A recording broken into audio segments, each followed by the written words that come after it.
Jeremy, thanks for joining us today. Hey, Nick, I am stoked to be here, man. Like I said earlier, I was wondering when my pizza was going to get here, man, but I'm stoked to get a chance to hang out with you today, man.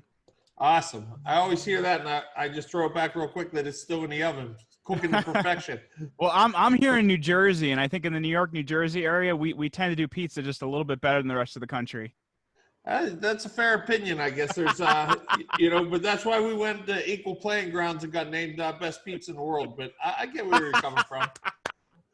I love it. Yeah, no, that is the best to go up to New York and just go on a pizza tour. I've done that a few times, and it's just incredible. You can catch a slice from just about anywhere. You get a 99-cent slice, but you got to be careful, or you're like burn your lips off with the atomic hot cheese. Yeah, you got to be careful, that's for sure. And usually in New York, it seems like there's never a minute to spare. So you're right. You probably do end up with a hot lip. So, Jeremy, fill us in today. Can you tell our listeners here who you are, where you're coming from, and just kind of give your background and talk right to our listeners, please? Yeah, absolutely. So my name is Jeremy Slate. I have a iTunes Top 100 podcast called The Create Your Own Life Show. We're closing in on 800 episodes. I interview world-class performers. So we've had some incredible people on the show, like Grant Cardone, General David Petraeus. I'm always trying to see like what makes people the best. And, off of that and that success, it led to us creating an agency called Command Your Brand, where we help people appear on top-rated podcasts as guests and kind of coach them through the whole process and like how to really show up and really, help that audience so that it's a really great experience for you and also the host. And it's funny, man, because like it didn't start there. I feel like everybody tells their story and it's like this like perfect thing. But for me, my background is my master's is in ancient history, like not something you can like ever use to like get a job. And I taught high school for a couple of years before I ended up doing this and failed at a whole bunch of things, getting here. And the latest version of what I'm doing, is kind of through a lot of iterations before you kind of get there. It's never perfect out of the box. Yeah, I think a lot of times people look at things and they see somebody's success and they think it was overnight. But, what you're saying is there's been lots of ups and downs, and probably more downs than ups, right? Yeah. Yeah, it's funny. And I was literally just talking to Kevin Harrington from Shark Tank about this a couple weeks ago. And he was saying like the reason like he's so successful is because he's failed so much, right? Like he learns when to fail and when to pivot. And I think for me, like, I failed at network marketing being the first thing when I left my teaching job. I failed at selling life insurance, though I made quite a bit of money and I just didn't like telling people they're going to die. I failed at selling products on Amazon. I started a podcast really just as a hobby, like just as an outlet. And that, because I really looked at it as more of an art form, really took off and really saw a lot of, success very, very early in the game. And that led to a lot of what we're doing now. So how often do you do the podcast? Monday, Wednesday, and Friday. 3 shows a week is a lot of work, man. Let me tell you right now. 2 shows are interview based. The third is usually a content piece for me, meaning it's either like a 5 or 10 minute talk. Maybe I've done an interview elsewhere, or I also like to play like historical speeches too, given my history background. But 2 interviews a week and then 1 content piece every week as well. And then from doing the podcast, you saw the opportunity to start up an agency. Is that kind of where the entrepreneurial spirit, you were like, hey, I think I can parlay this into something? Well, it's funny, man, because like I've kind of looked at it. I guess I was being too much of an artist in the beginning. I was like, I for some reason, I didn't want to make money off of this. I'm like, I'm going to refuse to make money off of this. I'm going to be an artist, which is just dumb because there's a lot of people you talk to that look at something as too much of an art form and they don't want to monetize it. And people started saying to me, well, can you do this for me? And I'm like, do what for you? Like, make a podcast. So the thing we actually started with an agency where we edited someone's podcast, we booked their shows, we set up their guests, we did their web design, did their social media, we did everything around the interview, including getting them booked on other shows to launch their show. And people started saying, well, this is great, but I'm super busy. Can we just go on other shows? And from there, that actually developed into the agency. But early on, I didn't really want to do that because I thought I was going to like ruin the art form or something like that when really it's just a dumb excuse to, I guess, show fear that you're going to fail at something, right? Like you don't want to fail at something. So you just kind of go for it. You work it out. You listen to your public and they tell you really what you're looking for. And I think that's a good point. I know what I've picked up a lot from running a podcast is you have a lot of great guests on like yourself. And when you start talking to them, you start to pick up different ways that they become successful. And I'm just curious, from you talking to all the guests that you've talked to, Mhm. what are the common denominators of success that you've picked up through your show? You know, it's funny because like this has actually led to like I'm working on a book right now like based on this, and you know I feel like we're told like one thing, right? Like that success is going to look like you go to school, you get a degree, you do this, you know, you get an MBA or whatever. And the thing I've learned by all the people I've talked to, a lot of them don't have those things, like those things that you're told that success is going to come from. And what I've actually found is there's like a few really key things that a lot of them have in common. Like the first being adversity. You know, the fact that they look at adversity and they look at it as an opportunity to grow. And honestly, what scares other people is something they kind of laugh at because they're like, haha, I can do that. I can do anything. And I think a lot of times they look at that challenge as a place to grow. So adversity is kind of a huge thing for them. Like it takes their like thermometer and it sets it a lot higher, right? Like where the average person would fail at 100 degrees, they can go to 120. And I think that's something that's really interesting is they look at adversity as kind of this thing to like kick it up a notch as well. Another thing being like, they don't let other people define their success for them. And I think that's interesting as well because we have society looks at success as one thing. Our parents and our friends look at success as another thing. And what happens is you kind of, and you've probably seen this with, you know, even yourself and a lot of people you've spoken to, like you get stuck then doing something that you're not happy doing. You're not like succeeding by your own definition of it because you're trying to succeed by somebody else's definition. So like they define their own success. They don't really give a crap about what other people say in that. So like those are two really, really key things. And the other thing is like they find the right mentors. Like they find people that, you know, are really good in one area and they go learn from that person rather than, you know, saying, oh, I'm just going to figure it out and work it out. They realize that there's a learning curve there and they're going to go find somebody to help them cut that learning curve. I think there's humbleness in that too, right? Like to be able to say, okay, I'm a pretty successful person, but I want to learn something new. So I'm going to tap into the resources they may have and talk to someone who's already done it before. And sometimes you get humbled too, man, because like you come out of the gate and you're like, I'm awesome and this is why.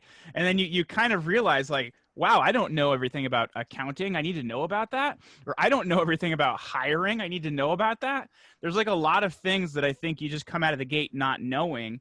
And if you can find people that are really good at them and learn from them, like you're not going to make those same mistakes because they've been made thousands of times. Like there's no reason you should have to make them too. Yeah, no, you're absolutely right. And I think that's where a lot of young entrepreneurs, when they're getting into business and they hear this mentor aspect of it, I think they always wonder, like, where do they find a mentor? And can you talk a little bit about that? Like, where do you find a mentor? And I know what I like to always point people to also is, you know, you can have mentors by listening to great podcasts like mine or yours, or you can find mentors by reading books or listening to YouTube's. I mean, there's many mentors that I've had that I've never met, but, you know, I've listened to them for hundreds of hours. So. Well, I think there's one caveat I'm going to add to that, Nick. And like, you've probably seen this as well. Like, if you're going to go out and find a mentor, you still have to realize, like, you know, whether it's somebody you're going to work with, somebody you're going to listen to, whatever it may be, like, you're still 100% responsible for your own success. Like, I think a lot of people look at mentorship as, all right, I'm going to go out and find somebody and make them responsible for whether I succeed or fail. That's a really, really bad idea.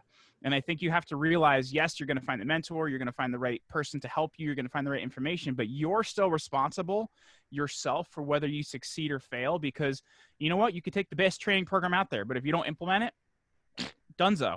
So you have to, I'm going to add that one caveat to it. But I guess like looking at like finding the right mentor, like the thing you need to realize is you look at certain areas in your business, like, all right, I'm spinning my wheels at marketing. Like what's happening here?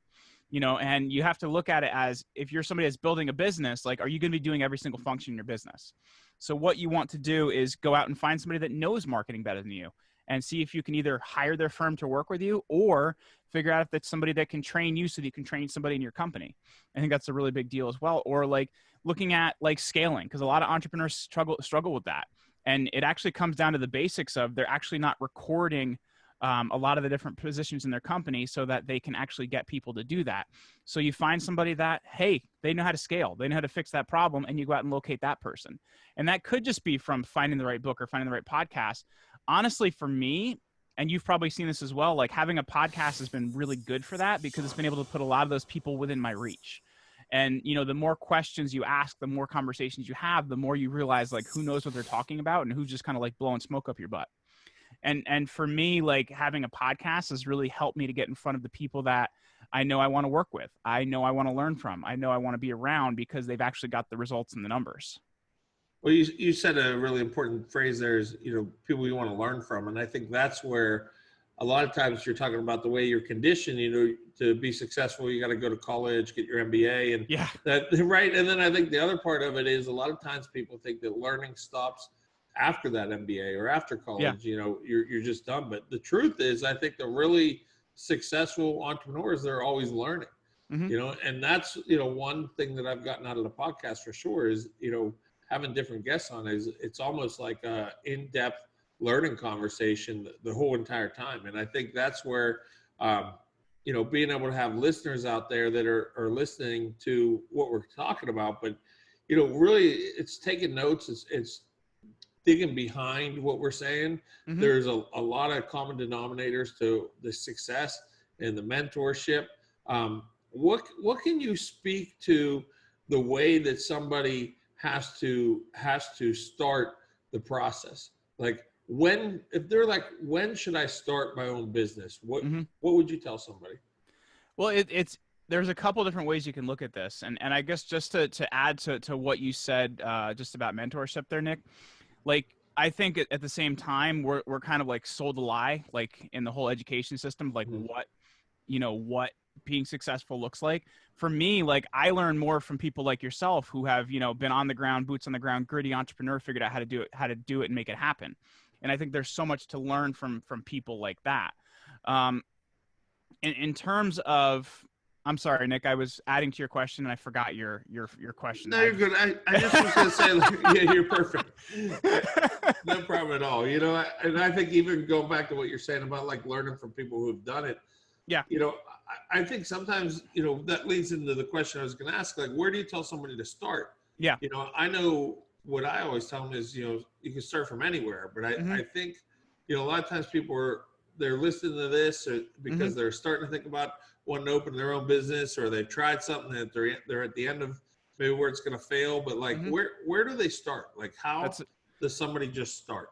Okay. So I remember what I was going to say here. There's a couple of different ways you can go with this, right? Like, and there's a lot of people that have started businesses because they've either experienced a problem, meaning like, wow, this should really exist, and I don't know why it does. And there's a lot of people that have solved businesses like that. They've scratched their own itch. They figured out how to do something, and they've kind of filled a niche. And I think that's a really big deal. There's some people that start businesses like that.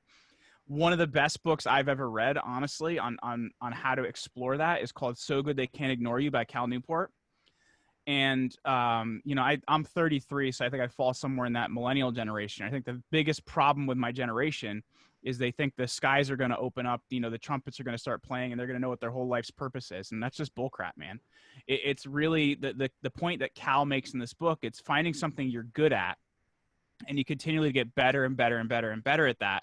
And when it becomes effortless and when you become really great at it, that's where the passion comes from. And I think that's really what it looks like, even for myself. Like, I started a podcast as a side hobby. I worked on it, got better at it. And then it became a business. You know what I mean? So I think sometimes you're not going to know what that idea is right out of the gate. But I would say, you know, if you're scratching your own itch, that's a big deal. But I would also look at, what are you good at? You know, like what are you somebody that's able to, you know, do editing on written work for people? Great. Start doing that on the side. Start figuring out how you can do better with that. Start figuring out how you can systemize it. Because the thing you have to look at too, and you've seen this by the type of business model you've run, you have to look at what things are going to take the most amount of my time and figure out how to get yourself out of those. You know, how can I systemize those things? So that's what you're going to be looking at in that time that you're perfecting what you're doing and getting better at what you're doing, so that you can outsource it, grow it, and do more from there. But it's a process, man, and there's kind of different ways you can go at it. Yeah, I always tell somebody, just start. Like, it doesn't matter where you start from, just start. You know, and I'm sure even like when you started the podcasting, you know, you started, you bought a microphone. Like, that was step one. You know, I didn't even have a microphone though, man. My first ones were me talking to my MacBook with no mic. It was atrocious, dude. Like, I sounded like I was inside a garbage can. But you started. That's the whole point. It was bad, but I started. Yeah, and I think that's the important part for somebody out there, just to go ahead and start. And then where have you seen bringing different guests on in the last 6 months, where have you seen the most opportunity with COVID coming from during this time? Like when you're talking to people, Mm-hmm. it seems like I get a lot of the same when I'm talking to people in the restaurant business, that it's been ups and downs, and boy, we've got hit hard. Mm-hmm. When you're talking to other entrepreneurs, there's ones that they've never been so busy because of maybe what their particular industry is. Yeah. But what are you seeing in some common places? Well, there's a couple things I'm going to say about that. Like there's also a mindset part of it, right? Like there's somebody that looks at this and they say, okay, where's the opportunity in this? And I think that's really important. There's also other industries, man, that like I'm here in New Jersey and most gyms aren't even open. Like it just sucks for gyms, man, because they have a lot of overhead. They have a lot of stuff they got to do. And they're open and they can have like 25% capacity. How are you going to make money like that? So I think there's part of it that's been really difficult. But there's also part of it that I know a lot of business owners personally that have looked at this and they said, okay, where's the opportunity in this? Like one of my really good friends, he owns 3 different offices where they help people with weight loss. And because of, everything that happened, they weren't able to open from March until July. So they actually took their entire process online. They figured out how to put their entire system through Zoom calls. They built an entire online system and they found out, wow, we can make more money and may not actually need that office. Like I've had friends that decided to let their lease go because they figured out how to make stuff work better online. So I think that's one part of it. Another part as well is you mentioned the restaurant industry, and that's really huge. Like they're getting hammered right now, man. Like I know New York City, like it's just not cool what's happening there. And, I look at a lot of businesses here locally. The thing they had to do was start thinking outside of the box, which is really important. So I remember like the second week after all this happened, I went to we started eating at more local restaurants because we wanted to at least figure out how we could put some money in the economy there. And one of the ones here, we had a Mexican restaurant. They figured out how to, they set up their parking lot to when you're going to pick up your food, you park here. This person runs your order. This person runs your credit card. This does it. So it was the ones that looked at it and said, how can I systemize this? And how can I at least get close enough to capacity? Because you're still going to lose quite a bit and figure it out. So I think it's the ones that looked at where the opportunity in this and how can I make my business work in this environment? Not that it's perfect because, honestly, we just need our businesses open. But, it's the ones that looked at it. Where's the opportunity in this? And I think the other part to start looking at now is I think some people thought this was going to end quickly, and we can see that this isn't going away anytime soon.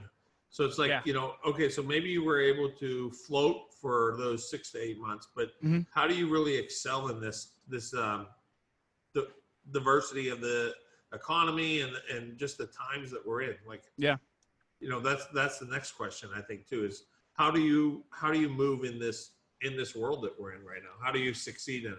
It's tough, man, but you got to figure out like, I know virtual just isn't the same, but you got to figure out how you can do more of what you do virtually. And, like I have a friend that's a veterinarian and they figured out how to set up even consults through Zoom calls. Like you see a lot of medicines now going to telemedicine. So like, my doctor's in Orlando. I live in New Jersey. I had a consult with them yesterday on something, we're working on a new health program. So I think it's the ones that can figure out how can I keep this going well enough until this changes, because there's just certain aspects of business you just can't do. You just can't do them without having people in an office. So it's tough, but it's figuring out how can I make a lot of these things work until this does change. And I just miss the human element a lot of times, man. Like we got to finally go to a restaurant here because they opened the indoor dining about 2 weeks ago. And it's like, I don't know, it feels like Christmas. Like you're like, oh my God, this is incredible. This is special. It's, this is cool and interesting. So I think it's about figuring out how much you can take those processes online and how much you can cut the fat to make them work. But at the same time, like this just needs to change, man. Like we just need to get some businesses open again. And I know one point that you touched on that I think is probably most important during this process, but and every day in business is super important. But I think with what's going on right now, it's probably even more important is mindset. Yeah. And can you talk about how important you found mindset with all your different guests and even yourself, and how important is mindset? Well, so I think one of the things you have to take a look at is, and I guess especially within the concept of COVID here, is like how can I change my operating position to do things. I know for us, we had a really great March, really great April, and then finally the uncertainty hit us. And June absolutely sucked. So what we did is we actually changed a lot of our contract structure, a lot of our payment structure. We stretched out a lot of our payments and stuff. And then July, August, and September have been great. So you have to take a look at like, how can I help my customer more to get through this, knowing what I'm going to do is going to help them. So I think that's a really big part of it. And it's the mindset of realizing how can I be results driven on this, and how can I be responsible for this, because there's certain aspects of it you can't be responsible for. Like, you can't open your doors, that is what it is. But what can I do with this, or what can I do about this to do something about it? And that's what I've seen with a lot of the really cool guests I've had, is they look at some of the craziest things that people would say, oh, I'm not responsible for that. And they find out where the responsibility level is. You know what I mean? Oh, a hurricane hits. Well, what am I going to do around that? How can I prepare my business so that we can still operate? Can we move to a different state for a week and get like a virtual office or something? Like, what can we do? So it's the entrepreneur that looks at, where is my responsibility in it? And it's that responsibility that would scare a lot of people, right? Like, because nobody wants to be told they're fully responsible for their life and their business, because then they can't blame it on somebody else and it doesn't work, right? So you need to find out, like, where is my responsibility level in that? And that's the thing I see in all the highly successful people. I think there's some great points in there. A lot of juicy meat for sure. I think when you're talking about the responsibility, I know what I've found in my business is, when something goes wrong, I always try to find out, where was my play in that? Where did I go wrong in it? It's, sometimes you got to really pull back the layers of it. And then there's sometimes too, where you don't want to blame yourself, but at the end of the day, like, okay, well, if I would have made this decision, this probably wouldn't have happened, because that's what's tough as a business owner. It's so easy to want to blame the person that made the mistake. But if you start to really pull it back, and, when you're upset about something, whether it's taking a walk or whatever it is you do to kind of cool off, and then look at, where was my responsibility in this? And I think that's what ends up happening. And I think the other part is, what you're talking about, is it's hard to push through some of this, right? Yeah, absolutely. Yeah. It's like, well, where is the right move and where's the wrong move? And sometimes during this, there is no right decision or wrong decision. It's just making a decision. It's interesting too, because Yelp did a study about, like, a lot of the restaurants that have closed, and they said that 60% of the ones that are still closed are actually permanently done so. And, like, that's a really rough situation to be in, man, because, like, it's not cool. But at the same time, you mentioned there, like, looking at, where am I responsible? So you look at it from this, here's a great example of that, right? Like, sales are down. People would say, oh, it's the economy. Oh, it's, the world that's happening. And to a point it is, right? Like, but you look at that and you say, okay, well, what can I do to be more responsible for getting those sales up? Can I find new marketing methods? Can I market more? Can I double my marketing efforts? Can I take a look at my salespeople and train them better to get that close? Like, what can I do to change it so that I can't just blame it on something else and then my business dies and it's all over? Like, that's just not a great viewpoint. I think you're absolutely right. And that's where, there's times in the pizza business where, we're just not busy in middle of July, like, not even this year, just like in general. And it's real easy to say, oh, everyone's on vacation. But what I try to tell my guys is, like, don't look at it that way. Look at it like somebody out there is kicking our ass right now. Yeah. So what can we do to be better? What can we do to stir up the sales in the middle of July? Like, can we start doing some catering? Like, what can we do that's going to change the operating procedure of what's failing? There's got to be something new.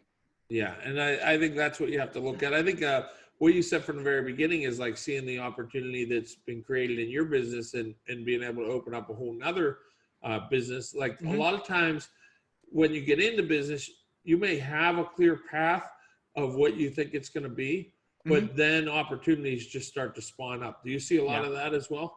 Well, and that's interesting too, because we've seen our biggest team growth in 2020. Our team was always decently small. We had 6 people for the last 2-3 years. And this year we've grown to 15 because number one has been the sales growth, but number 2 has been, there's a lot of great people that have been out of work. So we've actually been able to interview and hire a lot of people that we typically wouldn't have access to. So as a business owner, I looked at it as, well, this is actually a really great environment to hire in, because there's a lot of super qualified people that I really would want on my team that I wouldn't be able to get because they would be working at another place. So we've seen an opportunity actually to grow our team with the right people in a time when, there's a lot of people out of work. Like, not that it's cool people are out of work, but I now have access as a business owner to people that I wouldn't, otherwise have access to. So that's been huge for us. Can you talk about your interviewing process? Yeah. So we have an interesting interview process. We actually use Indeed to post our first interviews, and from there I take a look at resumes, and I see which resumes I like, and which I don't, and from there we decide basically who's going to get. We have a test from there that they take, which then decides if they're going to get into an interview. We have a first interview, they have a second test they take, and then we have a second interview. And usually from second interviews is where we hire. But we really try to, it's to give you an idea of what the numbers look like. For our last round of hiring, we hired 3. I started with 150 something resumes to get down to 12 first interviews and then hire 3 people. So we really had to kind of grind through a lot of like, what's the right fit for us, the right fit for our team, and who's going to fit our culture through doing that. But like, dude, you got to go through some numbers to really find the right people. And also at the same time, ask the right questions in interviews, because you want to know, like, does this person fit my culture? Does this person fit my purpose? And that's, been really important for us. And talking about culture, like how is that probably the most important thing, that the person is actually going to fit into your culture? Yeah. And right. Like, I think it is too. Like, will they fit here? Well, because you have to look at like, what is your company purpose? And for us, it's, we're really trying to help, people that are in the founder role. Our main public are people that are in the founder role that have a really big purpose to get out there. And if somebody's not excited about that and it doesn't light them up, like they're just not going to be a fit for us, because we're people that are working on a bigger purpose, because we've had people in the team where that hasn't been like that. And it's not fun. And, when you are, operating on a higher level and having fun with that, like it's a pretty awesome thing, because people put in longer hours. People will go out of their way to do it because it's about the purpose and not just the dollars they're making. Like, the dollars are important. Definitely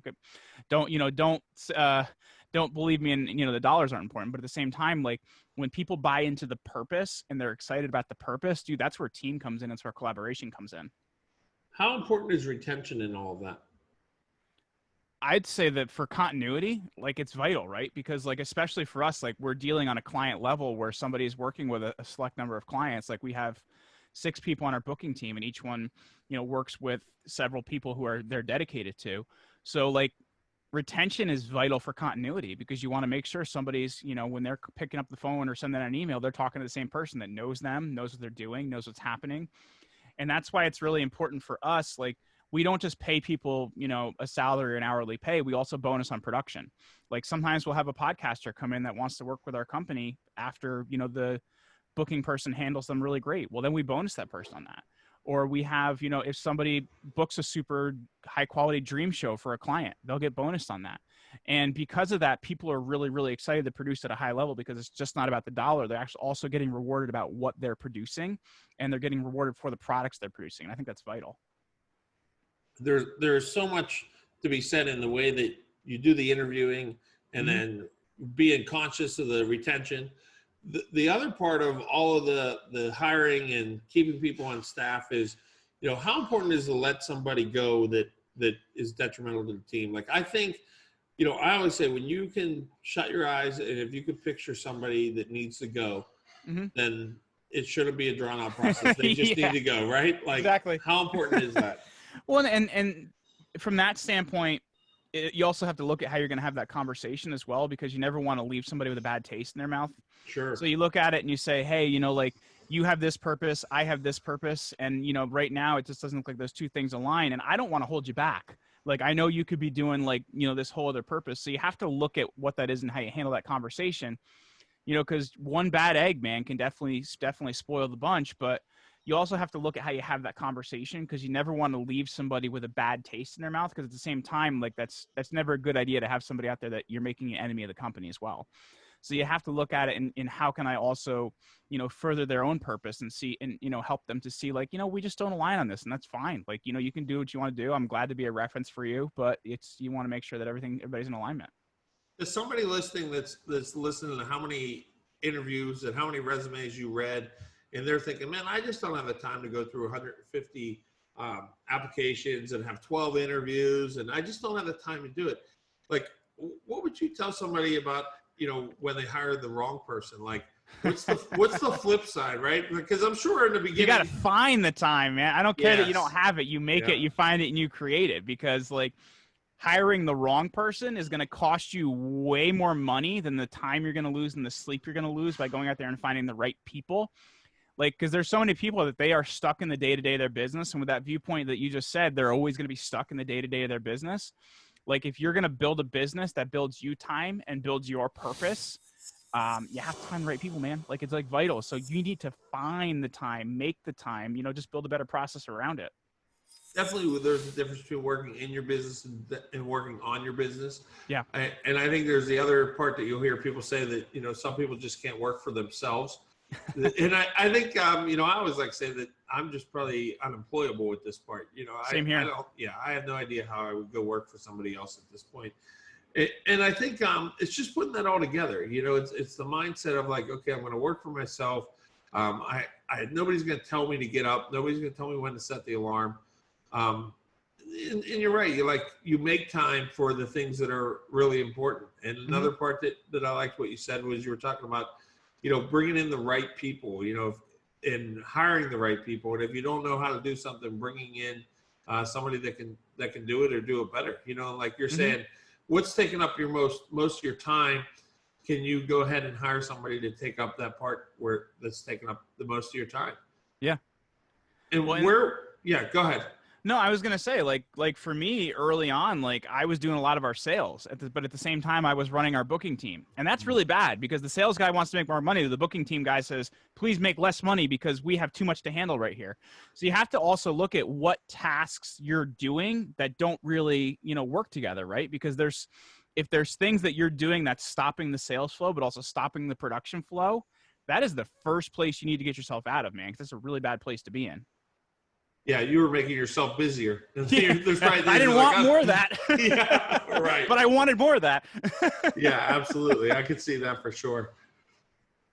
So when you try to bring on new clients, is it important also, like, how important is it to make sure that you want to work with that person?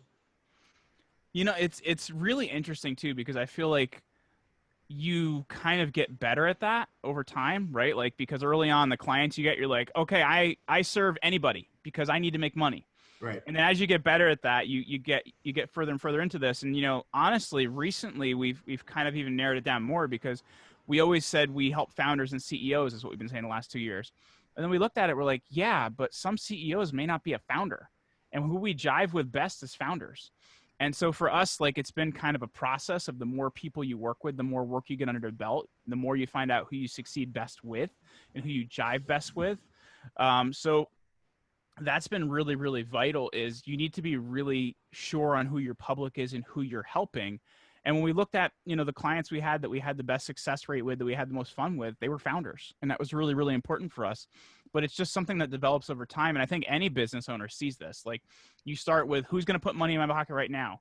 And then you realize there's certain clients that are actually taking money out of your pocket, and you need to get them off the line quick, or, finish their contract quick, or whatever it may be.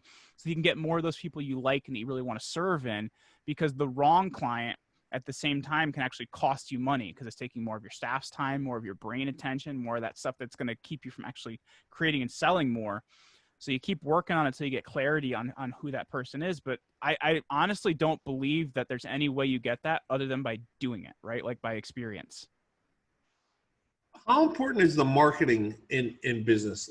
When you look at, okay, I'm going to start this business, and I know that I can go out and put people into podcasts, and I can help them build their personal brand.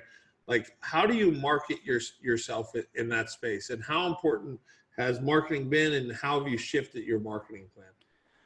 So I think the biggest thing that I've learned over the years of doing this is first of all, like, it's going to take a lot more marketing than you think it's going to take. I think a lot of people are like, all right, I'm going to put up a Google ad. Okay, cool. We're going to spend $10. Cool. I didn't make anything. What happened? And that's kind of one of the biggest things that I've realized is we actually have a person that their dedicated job is to do online research and find people similar to the clients we've served and actually reach out and write personal emails to those people. We have somebody that is their full-time job, and because we've really decided who we like. But then the other thing is, like, we're running Google ads, and we're spending a decent amount of money running Google ads because we find that a lot of people find us through search, and that's vital. Another thing we found is we serve our clients so well that we tend to get a ton of referrals. So our referral program and what we actually pay people for a referral is another huge driver of business. But I think too often a lot of people want like a magic bullet or a magic pill or whatever it is. Be like, all right, I'm going to run Facebook ads. Cool. I made, $10,000. Great. We'll double it. We'll make $20,000. It's not the way it is. Like, you have to be running different marketing programs. And honestly, like, the thing that I've learned as well by taking on too much, figure out one to fund the next one, right? Figure out one to fund the next one. Don't try to build 5 marketing programs all at the same time, but you need to be running several different ones. And for us, like I said, we actually have a dedicated person that sits and writes emails and makes phone calls to people that are similar to the people that we want to work with so that our sales team can talk to them. Say, hey, we would love to work with you because we help XYZ and we know that you could reach XYZ and we can help you with that. And like I said, we have somebody that does that full time in addition to email marketing, in addition to our Facebook group, in addition to running Google ads. So it's the multi-pronged approach, but it starts with one thing. And then you kind of move from there as it grows, and you kind of use that money then to fund everything else you're doing, because income from, the marketing, which is driving the sales, you can fix a lot of problem by making more money. I love that, because one of my favorite sayings, and gets the most played too, is sales fixes everything. And it does, man. Yeah, it does. It really does. I know there's been times, where we've had some really big downs in our business, and I was like, all right, time for a new store. Yep. Well, because if you get the money in, you can hire more staff to run your process better, right? Yeah. If you get the money in, you can, buy better systems or build better systems because you have the money to fund it. Like, you can't be broke and expect things to get better. It's just not going to work that way. Sometimes expanding in adversity is probably the best time to expand. I know true. 100%. Yeah. It just, the outcome is so much more gratifying too. That's for sure. So what can you tell our listeners if they want to get more of you, if they want to find you somewhere, if they want to work with you, if they want to listen to you, where can they get more of you?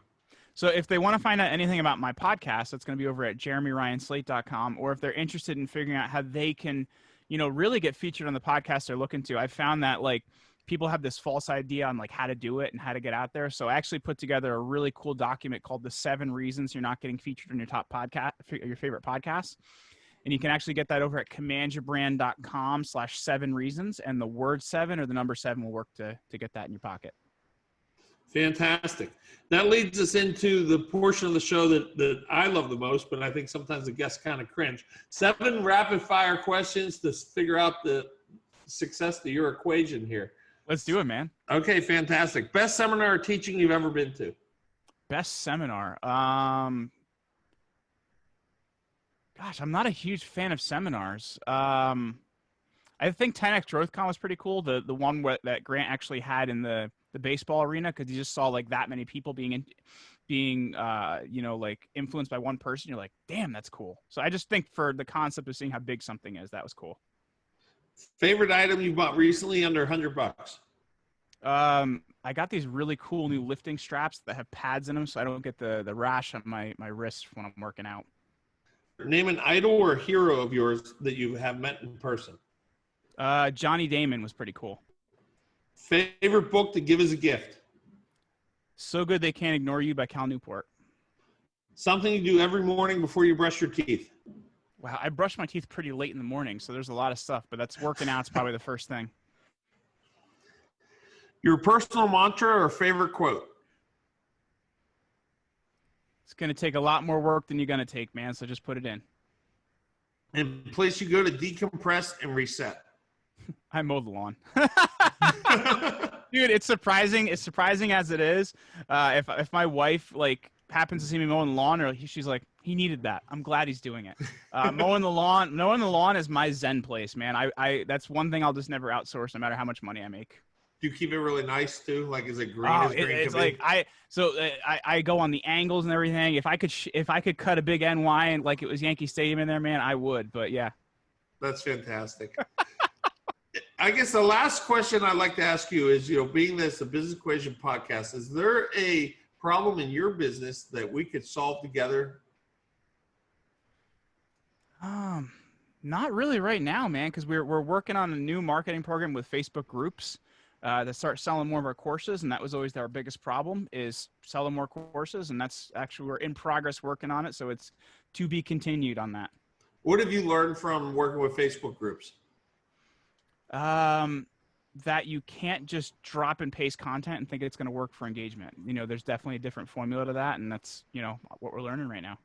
Now, do you learn that from Facebook? Do they actually work with you, or is that something you teach yourself, or how's that process work? We actually, right now, we're working with a company called Clients and Community, and they basically have what they call client getting Facebook groups, and they teach people how to, basically generate anywhere from, additional 5 to 6 figures in revenue off of their Facebook group by running it the right way. So are you a fan of, rather than having somebody do something for you, are you more of a fan of having a company come in and teach you and teach your staff how to do it, and then you can do it forever? Or are you more of a fan of it that way? It depends on the process, because for something like that, I just don't know how to do it, and I haven't found the right information somewhere, and that's why we hired somebody, but we're going to train somebody on our staff to do it, which I think is really important, because I don't like to outsource too much. I like to have most of the stuff within house. But I have no problem with going out and paying for the right information or the right training to do it, but I'd rather keep it in house once I do. And then what have you found as far as like stuff that maybe you've said no to, building your agency, that people would come to you like, hey, can you do this for me? And you're like, you know what, as much as I like to take your money, no. In terms of what, like a client come to us, or? Yeah. Is there anything like, if somebody's like, hey, can you do our social media? Can you make us flyers? Like, that's a really great point. Yeah. Is there a certain point where you're like, you know what, it's not worth our time? Well, that's honestly, like, we've, created our offers where somebody can work with us for 6 months or 12 months. If it doesn't fit within that, we don't do it. Because, in the beginning, we started this 5 years ago, we tried to do everything, and you don't make any money when you try to do everything. If we see that maybe there's an additional piece we can offer somebody, then we do have a lot of like partner agencies we'll work with, like, hey, this person can help you with social media, or, hey, this person can help you with branding or whatever it may be. But we've really tried to just stay in our zone and work on, keeping the main thing, because it gets really hard to do that. You know what I mean? Yeah. I think that's the point I was trying to make, and you made it clear for me, is, a lot of times people just think I'm going to take all the money I can, but then they realize that, they really could make more money doing less in their area of expertise than trying to, do everything. And I think there's something said for when you pick up the phone and maybe you call somebody, you say, hey, I got a great guy who can run your Instagram, and you call him. And then when he runs across somebody who's looking at me on a podcast, he knows that, hey, to give you a call. And I think there's a lot of to be said for the networking in businesses as well too. 100%, man. Because for here, a great example of that is Google Ads. We have somebody that runs our Google Ads for us, because I know just enough about Google Ads to waste my own time. So, and that's something that it changes so much. There's so many different things that happen. For me to pay somebody on my staff would cost too much money. Whereas outsourcing to a company I trust, you guys do it, you guys handle it, because I'm just good enough to waste my own time at it. That makes sense. Is there anything you'd like to leave our listeners with today? I would just realize that, if you're going to start a business, there's no better time than now, and there's no better person to do it than you. But I would just realize that it's going to go through a lot of different changes before it ever becomes, that thing that you are absolutely in love with. It's going to take some time, some work, and some iterations. There it is. I hope we solved your equations. Thanks so much for being on today, Jeremy. You're a great guest, and hope to have you on again soon. Thank you. Thank you so much for having me, Nick.